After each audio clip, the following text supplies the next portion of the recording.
کی جو ایک بھانجی تھی اس کی شادی ہمارے خاندان میں ہوئی،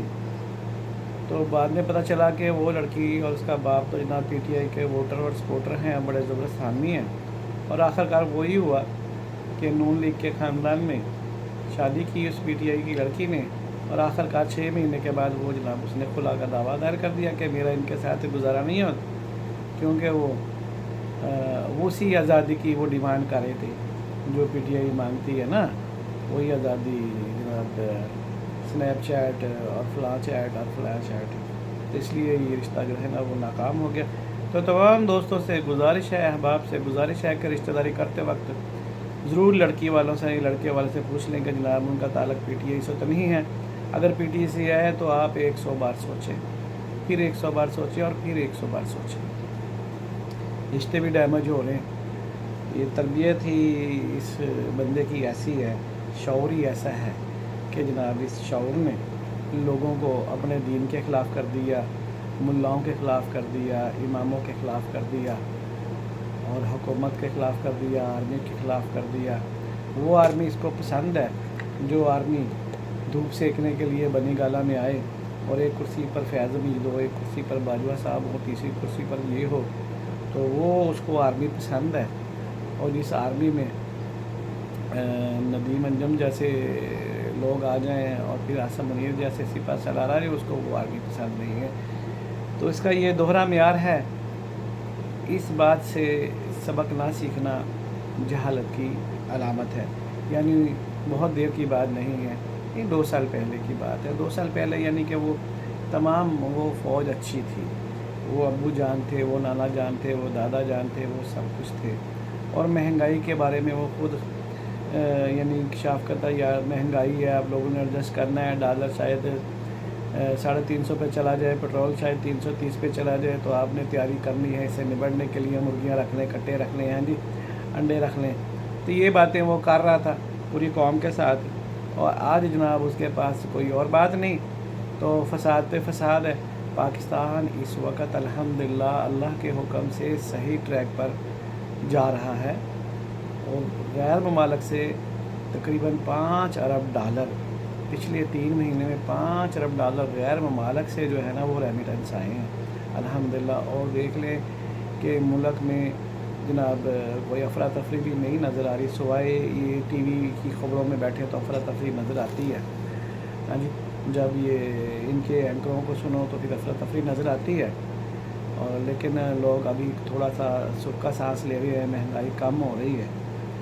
اور پاکستان کی جو اکانمی ہے اور مہنگائی کی جو ڈیجٹ تھی وہ بھی سنگل ڈیجٹ پر آ گئی ہے، مہنگائی کم ہو رہی ہے۔ اور آئی پی پیز کے بارے میں بہت بڑے انکشافات ہو رہے ہیں کہ بہت سارے آئی پی پیز جو ہیں انہوں نے معافی مانگ لی ہے، اور انہوں نے اپنا کسی قسم کا پیسہ جو کلیم کرنا بند کر دیا، اور کم از کم 5 سے 10 کمپنیاں ایسی ہیں جو کہ اپنی پچھلی حرکتوں سے توبہ کر چکی ہے۔ اس کے مالک کون ہیں کون نہیں ہیں، تو وہ پاکستانی اور غیر ملکی ناموں سے رجسٹرڈ تھے وہ لوگ، تو اس میں بہت سارے لوگ تھے جیسے رزاق داؤد ہیں، اور شہباز شریف کے رشتہ دار ہیں، نواز شریف کے رشتہ دار ہیں، زرداری کے رشتہ دار، زرداری کی اپنی اومنی گروپ تھی، یہ سب لوگ تھے، لیکن بہت ساری وہ جو آئی پی پیز کمپنی ہیں انہوں نے اپنے آپریشن بند کر دیے ہیں، اور اپنے پیمنٹ کلیم کی جو ہے وہ انہوں نے توبہ کر لی ہے، آئندہ وہ نہیں کرے۔ تو اس سے کیا ہوگا کہ بجلی کے ریٹوں میں انشاءاللہ خاطر خواہ کمی آئے گی، اور بجلی کے ریٹ کم ہوں گے، کیونکہ کاسٹ کم ہو جائے گی تو پھر وہ معاملات بھی صحیح ہو جائے گا۔ تو دوسری طرف آئیں گے جناب جی الحمدللہ بہت تیزی کے ساتھ، ٹھیک ہے کچھ تکلیف آ رہی ہے فائلر نان فائلر کے معاملے میں، لیکن حق تو یہی ہے کہ ہم اپنا پاکستان خود چلائیں، نہ کہ ہم بھیک مانگ کر یا قرضہ مانگ کر پاکستان چلائیں، اور ہر بندے کو ہر صورت میں اپنے حصے کا جو ٹیکس ہے وہ دینا چاہیے۔ ٹیکس دینا بہت ضروری ہے، کسی بھی ملک کی ترقی کا راز ٹیکسوں پر ہی جا کر ختم ہوتا ہے، اور ٹیکسوں سے ہی شروع ہوتا ہے۔ تو اس وقت ماشاءاللہ جو نئے وزیر خزانہ ہے اور جو نئی ٹیم ہے وہ بہت اچھے اقدامات کر رہی ہے، گو کہ اس سے وقتی طور پر لوگوں کو تکلیف آ رہی ہے، لیکن دائمی طور پر یہ پاکستان کے حق میں اچھا ہے۔ پراپرٹی کے جو ہے وہ ویلیوز بہت زیادہ ہو رہی تھی، تو اس کے لیے بھی یہ ایک اچھا جناب اسپیڈ بریکر آیا کہ فائلر نائن فائلر جناب جی ہر قیمت پر وہ پراپرٹی خرید لیتا تھا زیادہ پیسے پے کر کے۔ خاص طور پر پنجاب میں جو پراپرٹیز کے مہنگے ہونے کا جو ٹرینڈ چلا ہے وہ کے پی کے سے آئے ہوئے لوگوں کی وجہ سے، وہ کسی بھی شہر میں آتے ہیں، ایک بازار میں ایک پراپرٹی خریدتے ہیں، منہ مانگے داموں اس کی وہ قیمت ادا کرتے، کم نہیں کرواتے۔ اس سے کیا ہوتا ہے کہ اس شہر میں اس بازار میں پراپرٹی کے ریٹس ہائی ہو جاتے ہیں، اور پھر جناب جی ایک اور پٹھان آتا ہے، وہ بھی اس سے زیادہ داموں میں ایک اور پراپرٹی خرید لیتا ہے، اور پھر پراپرٹی کو آگ لگ جاتی ہے، اور پھر یہ ہے کہ وہاں پہ کسی غریب بندے کو ٹھیلا میلا لگانا بھی مشکل ہو جاتا ہے۔ تو پراپرٹی کے مہنگا ہونے میں پٹھانوں کا بہت زیادہ عمل دخل ہے۔ یہ لوگ ادھر سے آتے، ان کے پاس پیسہ ہے وہاں کا، حلال کا ہے حرام کا یہ تو اللہ ہی جانتا ہے، لیکن جب یہ لوگ آتے ہیں تو یہ مہنگی مہنگی پراپرٹیز خریدتے ہیں، اور پاکستان میں جو ہے خاص طور پنجاب میں ہر شہر میں جناب جی یہ بلوچستان سے آئے ہوئے لوگ، وہ بلوچی پراٹھا شراٹھا ہے، شماری ہوٹل کھل گئے ہیں جناب جی،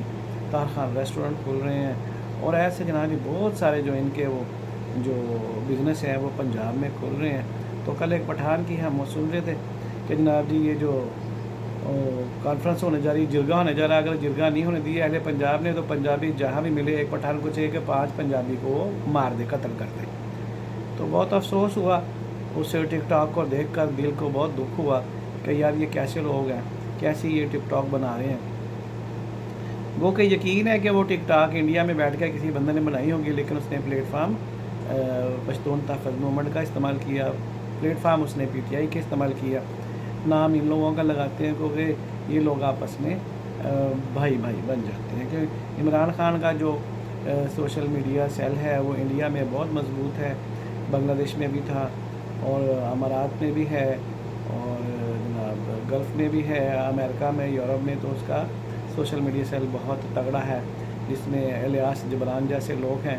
جو کہ کسی بھی حد تک جانے کو تیار ہیں، اور ایسے ایسے جناب جی وہ ٹک ٹاک بناتے ہیں کہ ان کو دیکھ کر تو شیطان بھی شرما جاتا ہے، تو انسان کی کیا بات ہے۔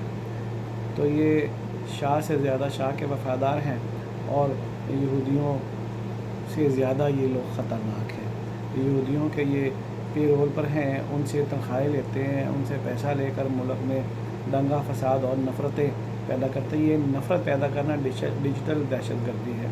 آپ لوگوں سے گزارش ہے کہ ایسی دہشت گردی سے آپ لوگ مقابلہ کریں، ایسی دہشت گردی کو آپ سمجھنے کی کوشش کریں، اور جو سیاست کھیلیں کوئی بات نہیں، جو آپ کی پسند کی پارٹی ہے آپ اس کو ووٹ دے، سپورٹ کریں، لیکن اس سٹریمزم پر چلے جانا کہ پاکستان کے وجود کے خلاف باتیں کرنا، اس کو آپ اوائڈ کریں، ان لوگوں کی آپ سردرج کریں، ان لوگوں کو آپ سپورٹ نہیں کریں۔ پاکستان سلامت رہے گا تا قیامت رہے گا انشاءاللہ۔ پاکستان زندہ باد، پاکستان پائندہ باد۔